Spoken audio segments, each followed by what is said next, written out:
ಮಹೇಶ್ವರ ಗುರು ಸಾಕ್ಷಾತ್ ಪರಬ್ರಹ್ಮ ತಸ್ಮೈ ಶ್ರೀ ಗುರುವೇ ನಮಃ. ಇವತ್ತಿನ ನವರಾತ್ರಿಯ ದಸರಾ ಮಹೋತ್ಸವದ ಕಾರ್ಯಕ್ರಮದ ಮಧ್ಯೆಯೂ ಕೂಡ ತಾಯಿ ಸರಸ್ವತಿ ದೇವಿಯ ಪೂಜೆಯನ್ನ ಮಾಡಬೇಕು ಅಂತೇಳಿ ನಮ್ಮ ಎಲೆಕ್ಟ್ರಿಕಲ್ ಡಿಪಾರ್ಟ್ಮೆಂಟಿನ HOD ಆದಂತ ದಾದಾ ಕಲಂದರ್ ಸರ್ ಹಾಗೂ ಮೆಕ್ಯಾನಿಕಲ್ ಡಿಪಾರ್ಟ್ಮೆಂಟಿನ HOD ಆದಂತ ಪ್ರಶಾಂತ್ ಸರ್ ಮತ್ತು ಶರಣಬಸು ಸರ್ ಎಲ್ಲರೂ ಚರ್ಚೆ ಮಾಡಲಿಕ್ಕೆ ನನ್ನ ಹತ್ರ ಬಂದಿದ್ದರು. ನಾನು ಎಲ್ಲ ಉಪನ್ಯಾಸಕರಿಗೆ ಹೇಳಿದೆ, ನೋಡಿ, ಅಯೋಧ್ಯೆ ಪೂಜೆ ಮಾಡಕ್ಕಿಂತಲೂ ನಾವು 29ನೇ ತಾರೀಕು ಸೋಮವಾರ ಸರಸ್ವತಿ ಪೂಜೆ ಎಲ್ಲ ಮಾಡೋಣ. ಆ ಪೂಜೆ ಮಾಡೋದ್ರಿಂದ ವಿದ್ಯಾರ್ಥಿಗಳಿಗೆ ಹುಮ್ಮಸ್ಸು ಬರ್ತದೆ, ಅದರ ಜೊತೆಗೆ ಅವರ ಉನ್ನತ ಭವಿಷ್ಯಕ್ಕಾಗಿ, ಅವರ ಫಲಿತಾಂಶಕ್ಕಾಗಿ ಒಂದು ಒಳ್ಳೆಯ ಅವಕಾಶ. ಈ ಕಾರ್ಯಕ್ರಮವನ್ನು ಹಮ್ಮಿಕೊಡ್ರಿ ಅಂತೇಳಿ ನಾನು ಅವರಿಗೆ ನಿರ್ದೇಶನ ನೀಡಿದ ನಂತರ ಈ ಕಾರ್ಯಕ್ರಮಕ್ಕೆ ಅವರು ಚಾಲನೆಯನ್ನು ನೀಡಿದ್ದಾರೆ. ಅವರಿಗೆ ಪೂರ್ವಕ ಧನ್ಯವಾದಗಳನ್ನು ತಿಳಿಸ್ತಾ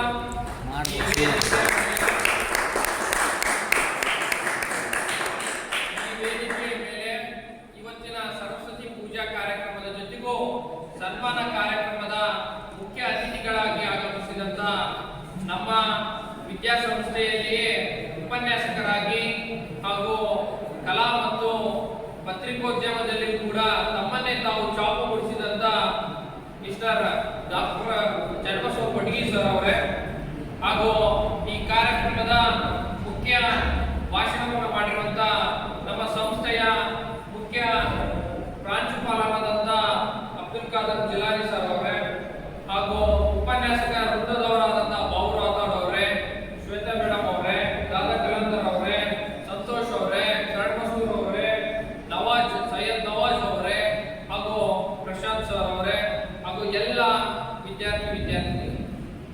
ವಿದ್ಯಾರ್ಥಿಗಳೇ, ಒಬ್ಬ ಮನುಷ್ಯ ಮುಂದಿನ ದಿನಮಾನಗಳಲ್ಲಿ ಏನಾದರೂ ಸಾಧಿಸಬಹುದು, ನಾವು ಕೂಡ ಮುಂದಿನ ಜೀವನದಲ್ಲಿ ಏನಾದರೂ ಮಾಡಬಹುದು ಅನ್ನೋಕ್ಕೆ ಒಂದು ನಿದರ್ಶನ ಏನಪ್ಪಾ ಅಂತಂದ್ರೆ ಇವತ್ತು ನಮ್ಮ ಮುಂದೆ ಕಣ್ಣಾರೆ ನೋಡ್ತಾ ಇದ್ದೀವಿ. ಚನ್ನಬಸವ ಕೊಟ್ಟಿಗೆಯವರ ಕಿರುಪರಿಚಯನ್ನ ನಾವು ನೋಡಿದಾಗ ಅವರು ಅತಿ ಕಳಕೊಳ್ಳುವ ಒಂದು ಕುಟುಂಬದಲ್ಲಿ ಜನಿಸಿ ಹಂತ ಹಂತವಾಗಿ ಇವತ್ತು ಚಾಪನ್ನ ಮೂಡಿಸಿದ್ದಾರೆ ಅಂದ್ರೆ ಅದು ನಮಗೆ ಹೆಮ್ಮೆ ಅನಿಸ್ತಾ ಇದೆ. ಈಗಾಗಲೇ ನಿಮಗೆ ಹೇಳಿರ್ಬೋದು, ನಮ್ಮ ಸಂಸ್ಥೆಯಲ್ಲಿ ಕೂಡ ಲ್ಯಾಬ್ ಟೆಕ್ನಿಷಿಯನ್ ಆಗಿ ಮೆಕ್ಯಾನಿಕಲ್ ಮತ್ತು ಸಿವಿಲ್ ಡಿಪಾರ್ಟ್ಮೆಂಟ್ಗಳಲ್ಲಿ ಅವರು ಕೆಲಸವನ್ನು ಕೂಡ ಮಾಡಿದ್ದಾರೆ. ಅವರ ಉತ್ತಮ ವ್ಯಾಸಂಗದ ನಡುವೆಯೂ ಕೂಡ ಹಲವಾರು ರಂಗಗಳಲ್ಲಿ ಅವರು ಬೆಳೆದು ನಿಂತಿದ್ದಾರೆ. ನಿಮಗೆ ಆ ಕಿರು ಪರಿಚಯಗಳಲ್ಲಿ ಒಂದು ಮಾತನ್ನ ಹೇಳಿದ್ರು, ಅವರು ಚಿತ್ರ ನಟರಿಗೆ ಮತ್ತು VIP ಪರ್ಸನ್ಗೆ ಅಸಿಸ್ಟೆಂಟ್ ಆಗಿ ಕೆಲಸ ಮಾಡಿದ್ದಾರೆ. ಆದ್ರೆ ಬೆಂಗಳೂರಿನ ಹಲವು ಕಲಾವಿದರುಗಳಿಗೆ ತಾವೇ ಸಲಹೆಗಾರರಾಗಿ ಸಿನಿಮಾಗಳಲ್ಲಿ ತಮ್ಮನ್ನೇ ತಾವು ತೊಡಗಿಸಿಕೊಂಡಿರುವಂತ ವ್ಯಕ್ತಿಗಳಲ್ಲಿ ಅವರು ಕೂಡ ಒಬ್ಬರು ಅನ್ನೋದಕ್ಕೆ ನನಗೆ ಹೆಮ್ಮೆ ಅನಿಸ್ತಾ ಇದೆ. ಈಗಾಗಲೇ ಅವರ ಸೇವೆ ಹಲವು ಪತ್ರಿಕೆಗಳಲ್ಲಿ ಕೂಡ ನಾವು ನೋಡಿದೀವಿ. ಕಿಷ್ಕಿಂದ ಒಂದು ಪತ್ರಿಕೆಯಲ್ಲಿ ಅವರು ತಮ್ಮನ್ನೇ ತಾವು ಪತ್ರಿಕಾ ಬರಹಗಾರರಾಗಿಯೂ ಕೂಡ ಹಮ್ಮಿಕೊಂಡಿರುವುದು ನಮಗೆ ಖುಷಿಯ ಸಂಗತಿ. ಇದಲ್ಲದೆ ಅವರ ಸೇವೆ 15 ವರ್ಷಗಳ ಸೇವೆ ಇವತ್ತು ಅವರನ್ನ ಒಂದು ಮೆಟ್ಟಿಲಿಗೆ ತಂದು ನಿಲ್ಲಿಸಿದೆ ಅನ್ನೋಕ್ಕೆ ನಮಗೆ ಖುಷಿ ಆಗ್ತಿದೆ. ವಿದ್ಯಾರ್ಥಿಗಳೇ, ನಾವು ಕೂಡ ಈ ರೀತಿ ಸಾಧನೆಯನ್ನು ಮಾಡಬೇಕು ಅಂತ ಹೇಳಿ ನಿಮ್ಮಲ್ಲಿ ನಾನು ಕೇಳ್ಕೊಳ್ಳೋದಿಷ್ಟೇ. ವಿದ್ಯಾರ್ಥಿ ಜೀವನ ಯಾವತ್ತೂ ಒಂದು ಗುಳ್ಳೆ ತರ ಇರುತ್ತೆ, ನೀರಿನ ಮೇಲೆ ಗುಳ್ಳೆ ತರ ಇರ್ತದೆ. ಯಾವತ್ತು ವಿದ್ಯಾರ್ಥಿ ಜೀವನವನ್ನ ಬಿಟ್ಟು ನಾವು ಸಾಂಸಾರಿಕ ಜೀವನಕ್ಕೆ ಬಿಡ್ತೀವಿ, ಅವಾಗ ನಮಗೆ ಗೊತ್ತಾಗುತ್ತೆ ಏನಪ್ಪಾ ನಾವು ಜೀವನದಲ್ಲಿ ಏನು ಮಾಡಲೇ ಇಲ್ಲಲ್ಲ ಅಂತ ಅನಿಸ್ಬಾರ್ದು. ಯಾಕಂದ್ರೆ ವಿದ್ಯಾರ್ಥಿ ಜೀವನ ಹೇಗಿರ್ತದೆ ಅಂದ್ರೆ, ಈಗ ಚಂಚಲ ಮನಸ್ಸಿರೋ ಕಾರಣ ವಿದ್ಯಾರ್ಥಿಗಳಿಗೆ ಏನಿರ್ತದೆ, ಏನೋ ಭಾಷಣವನ್ನು ಮಾಡ್ತಾರೆ, ಇದು ಕಾಲ್ಪನಿಕ ಅಂತ ಒಂದು ಮನಸ್ಸು ನಿಮ್ಮಲ್ಲಿ ಇರ್ತದೆ. ವಿದ್ಯಾರ್ಥಿಗಳೇ, ಅದು ತಪ್ಪು. ನೀವು ಏನು ಸಾಧನೆಯನ್ನ ಮಾಡಬೇಕು ಅನ್ಕೊಂಡಿದ್ದೀರಿ, ಇದೇ ನಿಮ್ಮ ಪ್ರಥಮ ಮೆಟ್ಟಿಲು.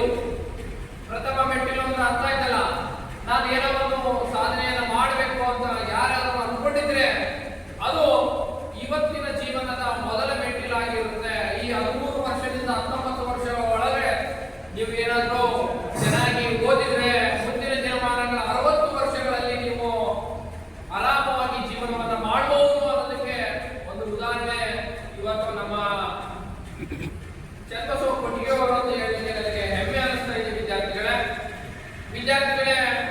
ಇವತ್ತಿನ ಈ ಪೂಜೆ ಸಾಮಾನ್ಯವಲ್ಲ.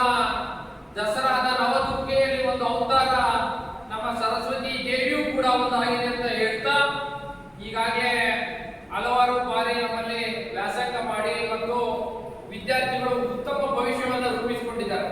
ಅವರೆಲ್ಲರಿಗೂ ಶುಭಹಿತ ನುಡಿಗಳನ್ನ ನಮ್ಮ ಚನ್ನಬಸವ ಪಟೇಲ್ ಸರ್ ಅವರು ಹೇಳಿ ಅಂತ ಹೇಳಿ ನಾನು ಶುಭ ಹಾರೈಸುತ್ತಾ, ಅದಕ್ಕಿಂತಲೂ ಮೊದಲು ಈಗಾಗಲೇ ಈ ಪೂಜಾ ಕಾರ್ಯಕ್ರಮ